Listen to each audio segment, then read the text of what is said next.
For 30 years, Microsoft has made one decision on your behalf. You don't get to say no. It put Copilot on your machine and had it screenshot your screen every few seconds, and called it a feature. It rebuilt Outlook, so your email runs through Microsoft's servers whether you agreed or not. Every time people said stop, the answer was the same. But there's one group Microsoft can't touch: the people who stopped asking permission and walked away to something Microsoft will never own. This is how they did it. It starts with the thing they installed on your machine without asking, between Copilot and Outlook. But Copilot was only the beginning, between Outlook and Linux. Losing your email is bad. Losing your whole system is worse. So people went looking for something Microsoft could never touch, and they found it. In 2023, Satya Nadella stood on stage and made a promise that would cost Microsoft $50 billion.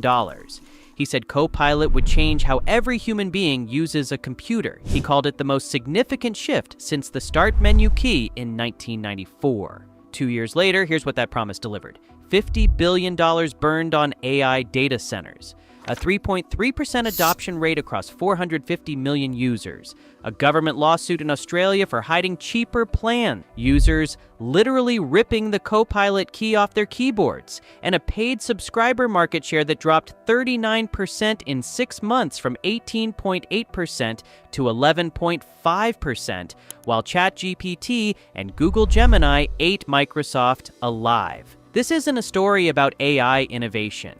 This is a story about what happens when a trillion-dollar corporation decides it knows what you need better than you do and spends $50 billion trying to prove it. If you want to see how the biggest AI gamble in tech history backfired, hit like and subscribe, because Money Legends doesn't let big tech rewrite the story.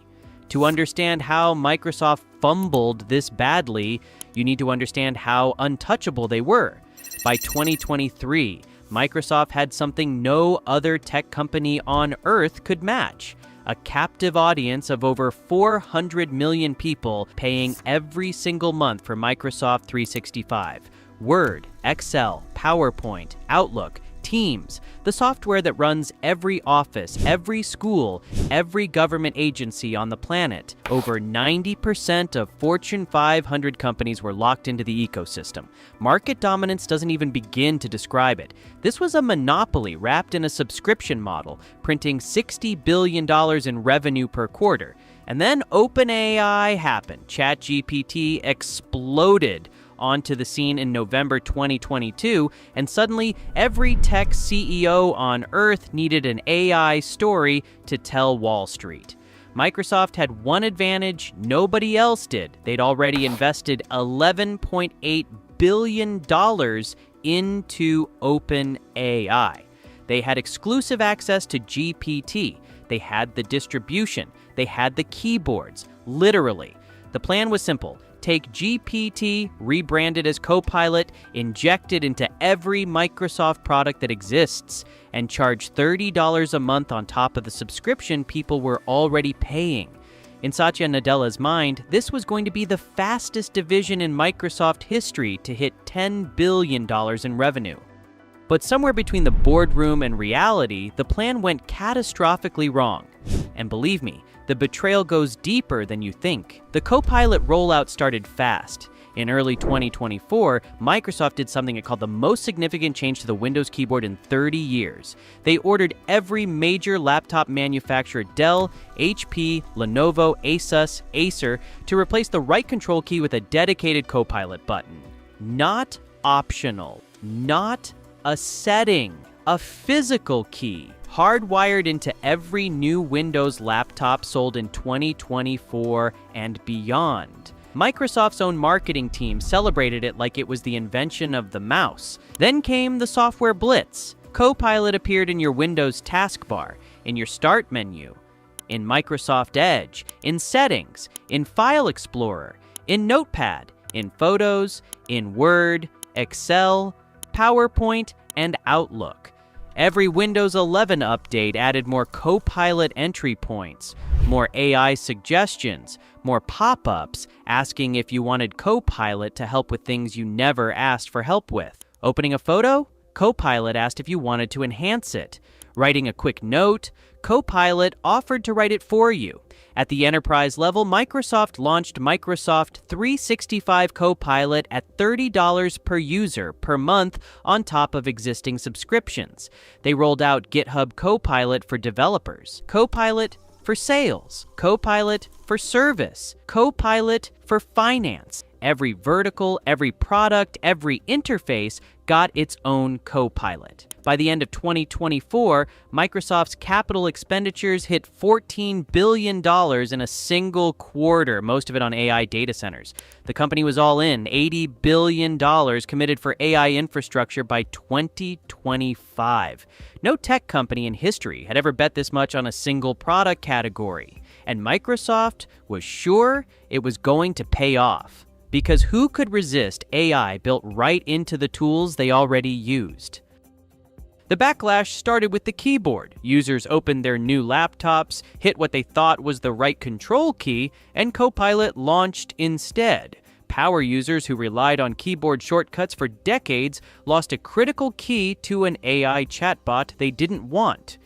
On Dell's support forums, one post titled, "Please remove or remap the Copilot key," became a war zone.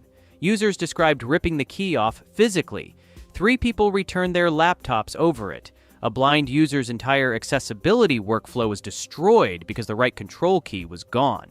Dell's official response: Dell policy prohibits Dell support agents from discussing remapping the Microsoft Copilot key. That's a real quote. On Microsoft's own support forums, thousands of complaints piled up. One IT professional who'd managed Windows servers for decades wrote, "Not a single IT professional wants Copilot integrated into Windows." When Microsoft posted on X claiming they'd heard the world wanted Copilot mode for work, the replies were savage. "No, you heard wrong. Literally no one asked for all this AI."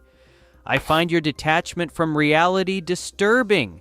Microsoft's social media team responded only to the handful of positive comments while ignoring the tsunami of criticism.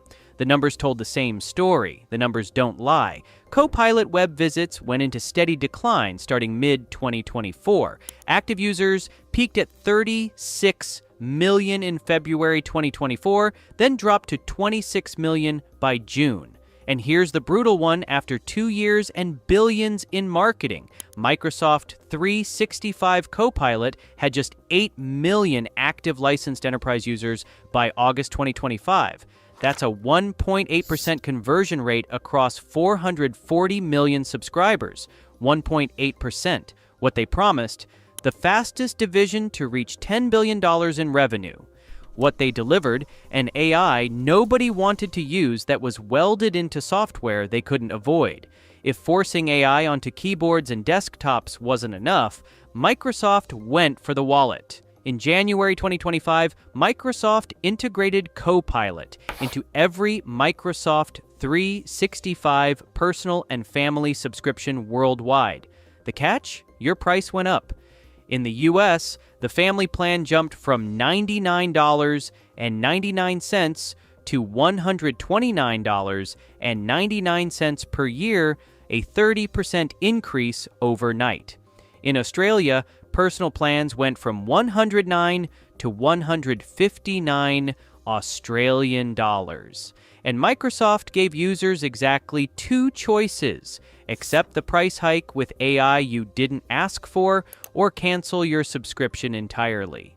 What Microsoft didn't tell you is that there was a third option, a classic plan.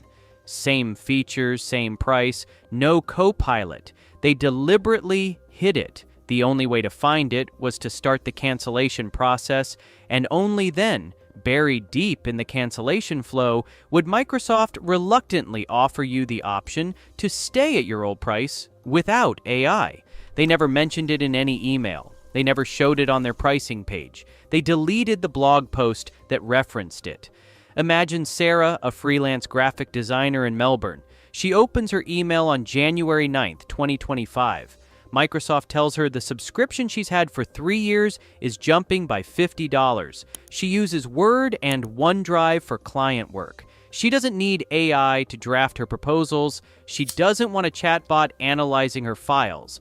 But she can't lose access to her documents, so she pays. Multiply that feeling by 2.7 million Australians. Australia's consumer watchdog, the ACCC, launched an investigation after complaints flooded Reddit and support forums. On October 27, 2025, the ACCC sued Microsoft in federal court, alleging the company deliberately concealed the classic plans and misled 2.7 million Australian customers into paying more. The ACCC chair said it directly. Microsoft deliberately omitted reference to the classic plans and concealed their existence until after subscribers initiated the cancellation process. The maximum penalty under Australian law? $50 million per breach, or 30% of the company's adjusted turnover. In the U.S., attorneys launched a mass arbitration campaign over the same issue. Even if you paid for Copilot, the product itself was failing. Enterprise users who shelled out $30 a month on top of their existing subscriptions discovered an AI that couldn't follow basic instructions. Reports showed Copilot inserting invisible characters into code instead of proper indentation, breaking scripts. Email drafts came out riddled with passive voice, aggressive bullet points, and what one corporate trainer called upbeat platitudes that sounded robotic. She spent more time fixing Copilot's drafts than she would have spent writing the email herself. Then came the surveillance problem. Copilot in Microsoft Teams automatically generated meeting summaries, and users discovered the AI was making automated judgments nobody asked for. It logged sentiments like, Sam is very stressed from the workload, or Sam is unsure who is in charge. No one trained the model to make those assessments. No one consented to having an AI psychoanalyze their tone in a work meeting. The industry noticed. A Recon Analytics survey of over 150,000 enterprise users in January 2026 found that when people had access to Copilot, ChatGPT, and Gemini, only 8% chose Copilot. 8%. 70% of users initially preferred Copilot because it was right there in their Office apps, but after trying alternatives, only 8% stayed.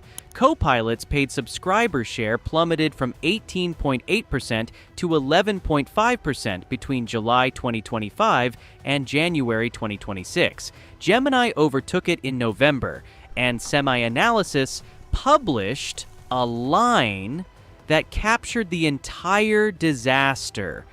Claude for Excel effectively is what Copilot for Excel should have been, but it was launched by an external party. An outside competitor shipped a better AI experience on Microsoft's own application. That is the definition of a $50 billion failure. Microsoft had spent $50 billion on AI infrastructure. They'd committed to $80 billion total. They'd redesigned every keyboard. They'd rebranded the entire Office suite as the Microsoft 365 Copilot app. And by early 2026, they were retreating. Microsoft quietly began pulling Copilot integration out of Windows apps, Photos, Widgets, Notepad. The same apps they'd spent months injecting with AI were being de-copiloted. Power users and IT administrators had been calling it Copilot bloat for over a year, and Microsoft finally blinked. Internally, they reorganized the entire Copilot division, splitting consumer and enterprise teams to address what the company delicately called adoption gaps. The Windows boss had to lock replies on his social media posts after backlash. Microsoft's AI CEO, Mustafa Suleyman, posted that he didn't understand why people found AI underwhelming and got ratioed into oblivion. To put $50 billion in perspective, it's more than the entire GDP of over 100 countries. It's enough to give every Microsoft 365 subscriber $111 cash. It's more than Microsoft spent acquiring Activision Blizzard, LinkedIn, and GitHub combined, and the return, 15 million paid Copilot seats out of 450 million. a 3.3% conversion rate that JP Morgan called disappointing, and a new $99 per month E7 Enterprise tier, a 65% price hike designed specifically to recoup AI infrastructure costs that users never asked to subsidize. Microsoft had promised the AI revolution. What they delivered was the most expensive game of please clap in corporate history. Today, Microsoft's 365 Copilot has 15 million paid seats. Sounds impressive until you remember that's 3.3% of their own user base. The mass arbitration in the US is gathering steam. The ACCC lawsuit in Australia could cost them billions. Users are migrating to LibreOffice.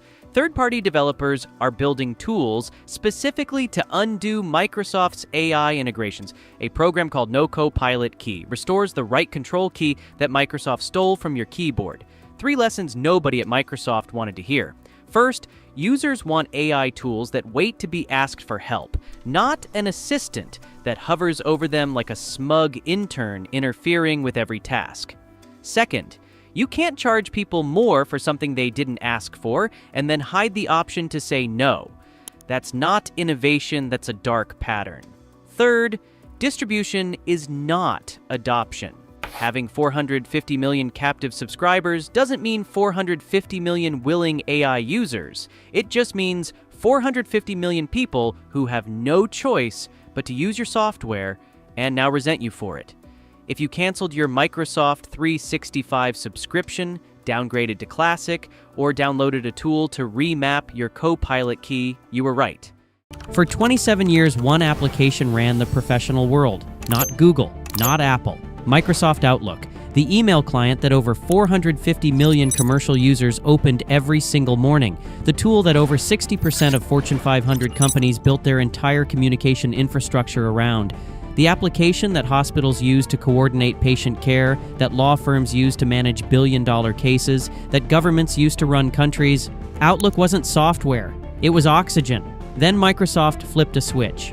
In 2024, they began forcing all of those users onto something called New Outlook, a stripped-down web app disguised as a desktop application. It's slower. It's missing features users relied on for decades. When you connect a third-party account like Gmail or Yahoo, it transfers your username and password directly to Microsoft's servers, giving Microsoft access to email accounts it was never supposed to touch. It shares your data with over 800 advertising companies, and it injects ads disguised as real emails directly into your inbox, the same inbox your doctor uses to reach you, the same inbox your bank uses to send you alerts. Microsoft called this built for today, designed for the future. The translation, a web wrapper that harvests your credentials and serves ads in your inbox. They didn't upgrade Outlook, they gutted it, and they did it on purpose, because the old Outlook worked too well to generate enough subscription revenue.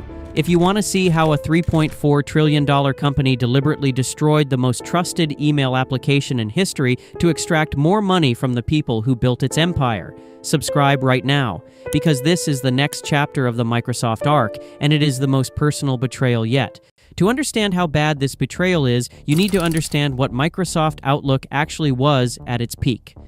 January 1997, Microsoft ships Office 97. Inside it, a new application nobody had seen before, a single tool that combined email, calendar, contacts, and task management into one unified workspace. Before Outlook, you needed separate programs for each of those things. Outlook made them one. It was fast. It was deep. It just worked. And within a decade, it had quietly become the most important piece of software in the professional world. By the 2010s, Outlook wasn't just popular, it was irreplaceable. Exchange Server was powering hundreds of millions of mailboxes worldwide. IT administrators had spent years building entire workflows around Outlook's rules engine, its search folders, its offline capabilities, its deep integration with every other Microsoft product. Accessibility engineers had spent those same years perfecting screen reader support so that blind professionals could navigate their inbox, compose emails, and manage their calendar with the same speed and precision as anyone else. This wasn't a product. It was an institution. And Microsoft knew it. In their own earnings calls, they called Microsoft 365 with Outlook at its center, a $49 billion business. They celebrated 450 million commercial seats. They had built the most dominant productivity empire in the history of technology, and Outlook was the foundation every single brick was laid on. But here's what they never told you. While they were celebrating those numbers, they were already planning to tear the foundation out. Not because it was failing, not because users were leaving, because 450 million people were using a desktop application that worked perfectly without paying Microsoft a monthly fee. And in Redmond, that is a problem that needs to be solved. And trust me, the way they solved it is far worse than you're imagining right now. We're going to break this down in 4 acts. The empire Outlook built, the subscription trap Microsoft set, the product they replaced it with, and what it actually does to your data, and the rebellion that forced Microsoft to blink. By the end of this video, you will never look at a software upgrade the same way again. And if you thought forcing AI onto your desktop was the worst thing Microsoft did this year, you haven't seen what they did to your email. Here's where the greed starts. Under Satya Nadella, Microsoft pulled off one of the most aggressive business model transitions in tech history. They turned software you owned into software you rent, and it worked spectacularly. Microsoft 365 generated $49 billion in 2023 alone. Commercial revenue grew 16% year over year. The subscription machine was printing money. But there was a problem. Classic Outlook. The desktop application that 450 million people actually used was too good, too independent. Users could run it with a one-time Office license. They could connect it to third-party email providers. They could configure it locally without touching Microsoft's cloud. Classic Outlook gave users control, and control is the enemy of recurring revenue. So Microsoft made a decision. They would replace Classic Outlook with something new. Something that looked like a desktop app, but was actually a web application running inside a browser shell, specifically Microsoft's own Edge WebView 2 engine. Something that required a constant connection to Microsoft's servers. Something that would funnel every user, every interaction, every piece of data through the Microsoft 365 cloud. They called it New Outlook, and they started pushing it on to people whether they wanted it or not. And you know what they said when they launched it? Built for today, designed for the future. That was the promise. Let's talk about what they actually delivered. The numbers don't lie. Classic Outlook used around 200 megabytes of RAM at idle, stable, predictable, reliable. New Outlook spawns multiple Edge WebView, 2 processes that stack on top of each other, consuming 600 to 750 megabytes baseline and regularly spiking to 2, 4, even 7 gigabytes. Users on Microsoft's own support forums documented the app hitting 14 gigabytes before Windows suspended it as a crashed process. Classic Outlook loaded in under 3 seconds. New Outlook takes 30 to 60 seconds on older hardware, documented on Microsoft's own forums. On enterprise IT forums like Spiceworks and r/sysadmin, thread after thread shows the same pattern. Administrators testing New Outlook, finding it unusable, and rolling their teams back to Classic before the migration window closes. That's just the performance. The feature gap is catastrophic. No quick parts, no custom forms, no drag-and-drop calendar duplication, no default open replies in separate windows, no rules to move emails by category, no search folders, no network share access for attachments, no reliable PST file support. Microsoft published their own feature comparison page in which they did, presumably with a straight face, and it documents dozens of major capabilities that Classic Outlook had for years and New Outlook still doesn't. And here's the part that should make your blood boil. New Outlook puts ads in your inbox, not banner ads on the side, ads designed to look exactly like real emails, sitting right there between the message from your boss and the alert from your bank. They are engineered to blend in, and if you want them gone, that'll be $1.99 a month for an ad-free experience, or you can upgrade to a full Microsoft 365 subscription. Microsoft took a product you already paid for, stripped it down, made it worse, injected advertising into it, and then offered to sell you the fix. But the ads aren't even the worst part. The worst part is what New Outlook does with your data. When you add a third-party email account to New Outlook, a Gmail account, a Yahoo account, your company's IMAP server, the application does not connect directly to that server the way Classic Outlook did. Instead, it routes your username and password to Microsoft servers, your credentials, for an email account that has nothing to do with Microsoft. Independent security researchers confirmed this. Mailbox.org, a German email provider, published a detailed public warning. For accounts without OAuth support, Microsoft receives your actual login credentials within the encrypted connection and stores them on their infrastructure, acting as a man in the middle between you and your own email. And then there's the advertising data. Thanks to GDPR, European users got to see something American users never will: a consent pop-up listing every third party that New Outlook shares your data with. The count, as documented by Proton Mail and confirmed by multiple independent researchers, over 800 advertising partners. 800 companies getting access to data generated by your email client. Companies processing your information to personalize ads, derive audience insights, and scan your device for identification. None of this has anything to do with sending or receiving email. This is a surveillance architecture wearing the skin of a productivity tool. Let's call her Anna. She's a small business owner in Munich. On a Tuesday morning in November 2024, she opens her laptop, sees the new Outlook prompt, and types her Gmail password into the setup screen. She doesn't read the fine print. She doesn't know that in the next fraction of a second, that password is now sitting on a Microsoft server in Dublin. She doesn't know her emails, her contacts, and her calendar are being synchronized to Microsoft's cloud. She doesn't know that over 800 companies she has never heard of now have access to data generated by her inbox. She closes the laptop and goes to her first meeting of the day. Now multiply Anna by 450 million. And then there are the people Microsoft simply forgot about, the blind community. For decades, accessibility engineers worked alongside Microsoft to make classic Outlook compatible with screen readers like JAWS and NVDA.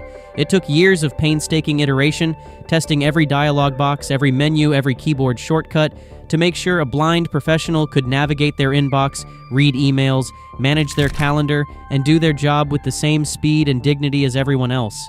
Classic Outlook wasn't perfect, but it was functional. It was reliable. It was the result of 27 years of institutional knowledge about how blind users actually interact with software. New Outlook threw all of that away, because New Outlook isn't a native desktop application. It's a web app running inside an Edge browser shell, and web apps interact with screen readers in fundamentally different ways than native desktop software. Users on accessibility forums report that JAWS skips or misreads emails in the reading pane. NVDA's virtual cursor fails on threaded conversations. Search results aren't announced. Calendar appointments aren't vocalized. Formatting tools are invisible to screen readers. Attachments are unlabeled. The Compose window, the most basic function of an email client, doesn't reliably work with assistive technology. Microsoft's own recommendation? Use Classic Outlook for now. The same Classic Outlook they are actively trying to kill. But here's what makes this worse than a bug. Microsoft has set the execution date. Classic Outlook will be supported through 2029. After that, the cutover begins, and there will be no going back. That's not a safety net. That's a countdown. Microsoft isn't giving the blind community more time. They're scheduling the funeral and extending the viewing hours. The clock is already running, and the replacement still doesn't work. But here's where the story turns. Because Microsoft expected compliance, they got a revolt. IT administrators across the world started blocking New Outlook the moment Microsoft tried to force it. They used group policy objects to disable the migration. They deployed registry edits across thousands of machines to kill the Try the New Outlook toggle. They created cloud policies through Microsoft's own admin center to prevent the switch. Entire enterprises said no, not because they were resistant to change, because they tested New Outlook and it failed. And here is the greatest insult in this entire story. The tools IT admins are using to block New Outlook, Microsoft built them, Microsoft sells them. Group policy, Microsoft's tool. The Microsoft 365 Admin Center, Microsoft's platform. The registry keys, Microsoft's architecture. IT administrators are using Microsoft's own infrastructure, Microsoft's own documentation, Microsoft's own group policy framework to block Microsoft's own software. Microsoft handed them the weapon. They are using it against the company that gave it to them. That is not resistance. That is poetic justice. The backlash was so severe that Microsoft blinked. The original plan was to make New Outlook the default for enterprise users in April 2026. They had to delay it, officially documented in Microsoft Message Center post MC 949965, February 2026, all the way to March 2027. That is not a schedule adjustment. That is a retreat. And while Microsoft was retreating, the alternatives were advancing. Mozilla Thunderbird had its biggest growth period in 2 decades. They launched Thunderbird for Android in October 2024. They added native Microsoft Exchange support in late 2025, directly challenging Outlook on its home turf. They announced Thunderbird Pro with privacy-focused email hosting at $9 a month. No ads, no credential routing, no 800 advertising partners, just email that works. The open-source world smelled blood, and they moved fast. So, where does this leave us? Microsoft had the most trusted email application on the planet, 450 million commercial users, 27 years of trust, and they torched it. Not because the product was failing, not because users were leaving, not because the technology was obsolete. They torched it because a desktop application that works too well doesn't generate enough recurring revenue. What Microsoft promised, built for today, designed for the future. What Microsoft delivered, a slower web app with fewer features, ads in your inbox, your credentials routed through their servers, and your data shared with over 800 companies you never agreed to do business with. 3 lessons. First, when a company tells you they're upgrading a product that already works, they are not improving it for you. They are restructuring it for themselves. Second, the moment a product stops being something you own and becomes something you rent, you are no longer the customer. You are the product. Third, you cannot build a subscription empire by making your product worse. You can delay the consequences. You can force migrations. You can hide toggles and bury opt-outs. But eventually, 450 million people notice, and they don't forget. If you blocked new Outlook with a registry edit, you were right. If your IT admin pushed a group policy to stop the migration, you were right. If you downloaded Thunderbird the first time you saw that consent screen listing over 800 advertising partners, you were right. Microsoft bet you'd accept the downgrade because switching is hard. They were wrong. The execution date is set, 2029. Classic Outlook dies. The countdown is already running. The only question left is whether Microsoft fixes new Outlook before that date, or whether 450 million people find somewhere else to go first. In 1998, a document leaked from inside Microsoft that was never supposed to see the light of day. It wasn't a product roadmap, it wasn't a strategy deck, it was a confession written by a Microsoft engineer named Vinod Valapillil that admitted in plain corporate English what the most powerful software company on earth had been denying for years. A free operating system built by volunteers with no budget and no board of directors was winning. 3 numbers. 78% of the world's web-facing servers run Linux today. 100% of the world's top 500 supercomputers run Linux. And when Microsoft killed Windows 10 support in October 2025, over 780,000 users migrated to Linux in a single documented wave, just through one distribution called Zorin OS. But here's the part Microsoft doesn't put in the press releases. They didn't just lose to Linux. They spent 30 years and hundreds of millions of dollars actively trying to destroy it. They leaked fear into boardrooms. They secretly funded a billion-dollar lawsuit. They paid hardware manufacturers to lock Linux off every new PC sold. Their own CEO went on national television and called it a cancer. None of it worked. And the reason it didn't work is the reason this story matters more than any corporate rivalry you've ever heard of. If you want to understand how a free piece of software built by a 21-year-old college student in Helsinki survived everything the richest company in tech threw at it, hit subscribe.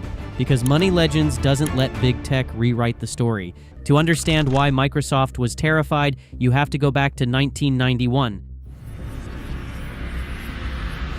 Helsinki, Finland. A 21-year-old computer science student named Linus Torvalds was frustrated. He had an Intel 80386 PC, and he wanted a real operating system, not MS-DOS, not the expensive Unix systems that only corporations could afford, so he built one himself.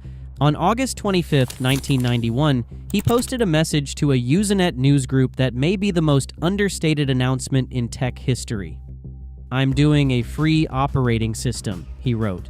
"Just a hobby, won't be big and professional like GNU." The FTP admin who hosted the files renamed his project Linux. By 1994, Linux 1.0 was released. By 1996, it was running web servers. By 1998, the same year that Halloween Memo leaked, Linux was powering the infrastructure of companies like Google, which had just been founded, and Amazon, which was 3 years old. This was not a hobby anymore, this was a movement, and it was free. Not free as in cheap, free as in anyone could use it, modify it, distribute it, and build on it. No license fees, no vendor lock-in, no Microsoft tax. The business model that had made Bill Gates a billionaire selling software licenses was being challenged by something that cost nothing. And the people building it weren't doing it for money. They were doing it because they believed software should belong to everyone. Microsoft had a $20 billion revenue machine. Linux had a Usenet post and a GPL license. And somehow, Linux was winning. In October 1998, Eric S. Raymond, one of the most prominent voices in the open source world, received a leaked copy of a confidential Microsoft memo. He published it online with annotations. Microsoft confirmed it was real. Then they tried to minimize it. They called it an engineering study. Not official policy, just one engineer's opinion. That was a lie. The Halloween documents, there were eventually 11 of them, laid out Microsoft's entire anti-Linux strategy in clinical detail. The plan had 3 pillars. First, FUD, fear, uncertainty, and doubt. Spread the message that Linux was unreliable, unsupported, legally risky, and too complicated for enterprise use. Make CIOs afraid to deploy it. Make IT managers afraid to recommend it. Second, protocol lock-in. Microsoft would extend its proprietary protocols in file sharing, in email, in networking to make Linux incompatible with Windows environments. If your company ran Windows, switching to Linux would break everything. That was the point. Third, patents and litigation. The memos explicitly discussed using intellectual property claims to slow Linux development, not because Microsoft had a legitimate case, but because legal threats are expensive to defend and open source projects don't have legal departments. What they promised publicly, we compete on merit, may the best product win. What they were planning internally, deny Linux the oxygen of credibility, compatibility, and legal safety. Microsoft's own engineers estimated in those same memos that Linux's total cost of ownership was lower than Windows in key enterprise scenarios, a finding they buried while publicly claiming the opposite. The FUD campaign worked, for a while, but by 2003, Linux was growing faster than ever. Red Hat was a public company. IBM had invested $1 billion in Linux development. The enterprise world was moving. Microsoft needed a new weapon, so they found one, and they funded it in secret. In March 2003, a small Utah company called the SCO Group filed a $1 billion lawsuit against IBM. The claim, IBM had illegally contributed SCO's proprietary Unix code into the Linux kernel. If SCO won, every company running Linux could be liable. The entire open source ecosystem was suddenly under legal threat. The Linux community smelled something wrong immediately. SCO had no real evidence. Their legal claims were thin, but they had money. Suddenly, mysteriously, a lot of it. Here's what we now know.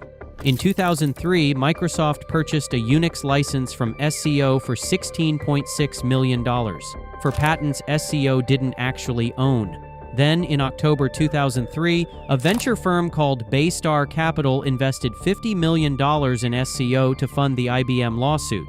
Baystar's own spokesman later confirmed the investment came on Microsoft's direct introduction. A leaked SCO internal email from consultant Mike Anderer alleged Microsoft had helped raise up to $86 million through Baystar and other channels. In 2006, Baystar founder Lawrence Goldfarb stated under oath that a Microsoft senior vice president had personally urged him to invest in SCO and promised to guarantee Baystar's investment against losses. Microsoft's translation, "We can't beat Linux in the market, so we'll try to make it legally toxic." The SCO lawsuit dragged on for years. It terrified enterprise buyers. It created exactly the uncertainty Microsoft's Halloween documents had called for. And then, in August 2007, a federal judge ruled that Novell, not SCO, owned the Unix copyrights SCO had been suing over. The entire case collapsed. SCO filed for bankruptcy the next month. Linux kept growing.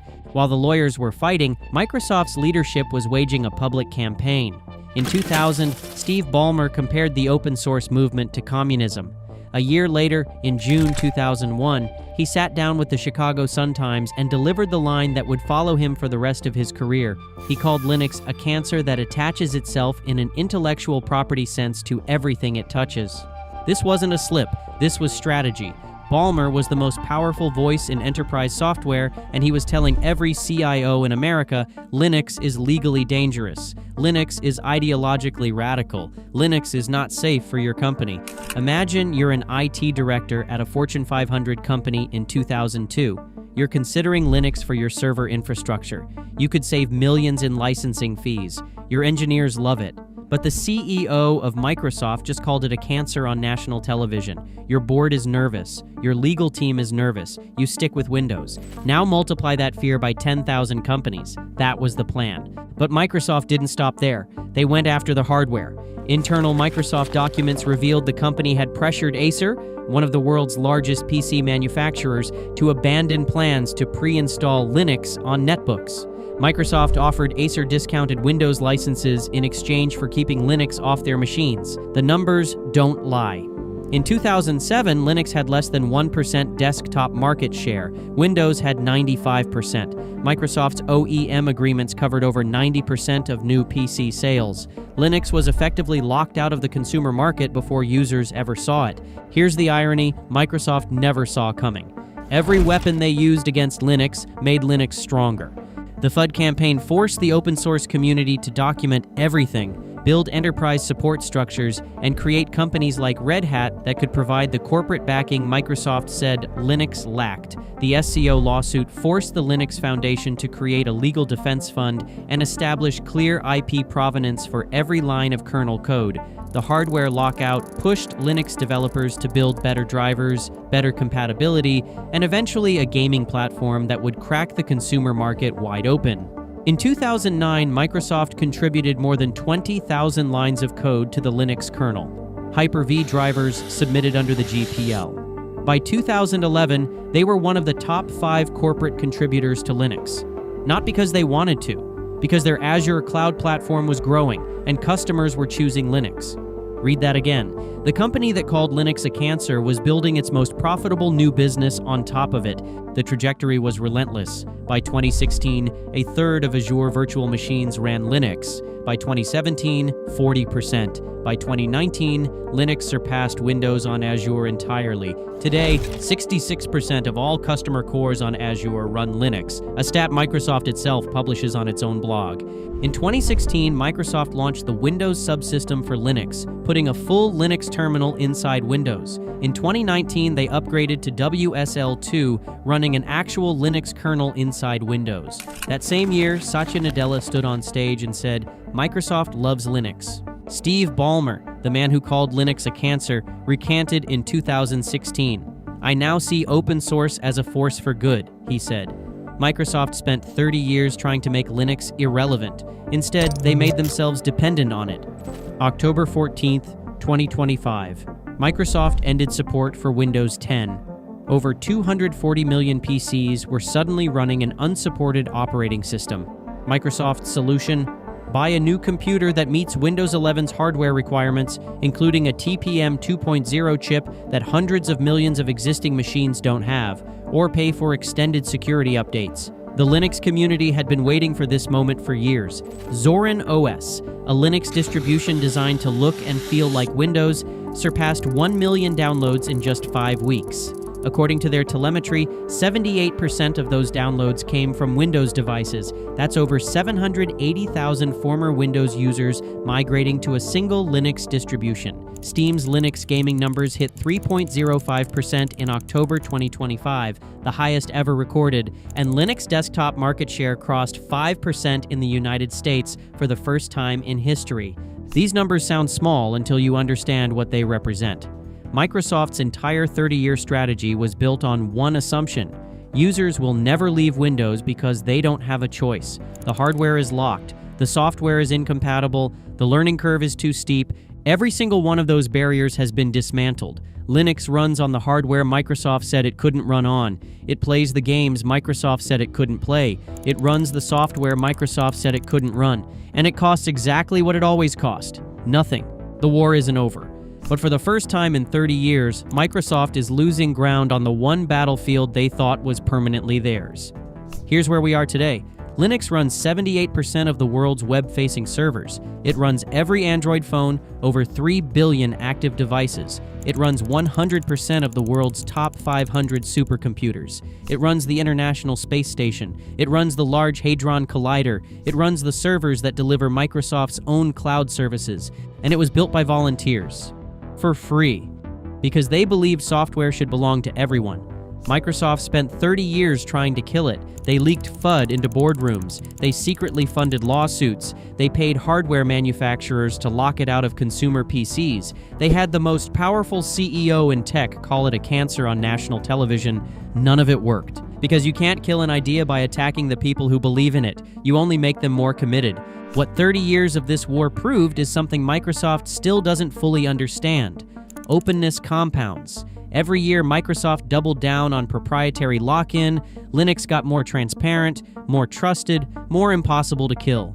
That trust wasn't built in a boardroom. It was built by millions of people who could read every line of code and verify it for themselves. And every dollar Microsoft spent attacking Linux, on feud, on SEO, on OEM pressure deals, was a dollar they didn't spend making Windows better. They were so busy trying to destroy the competition that they forgot to compete.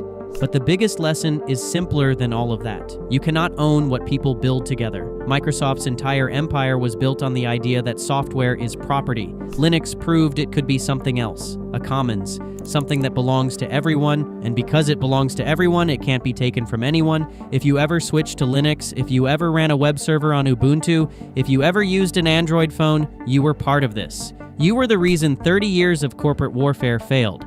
They bet you'd stay locked in forever. You didn't. And that changed everything. If this story hit different, subscribe, because every week we cover the corporate decisions that shaped your world and the people who refused to accept them.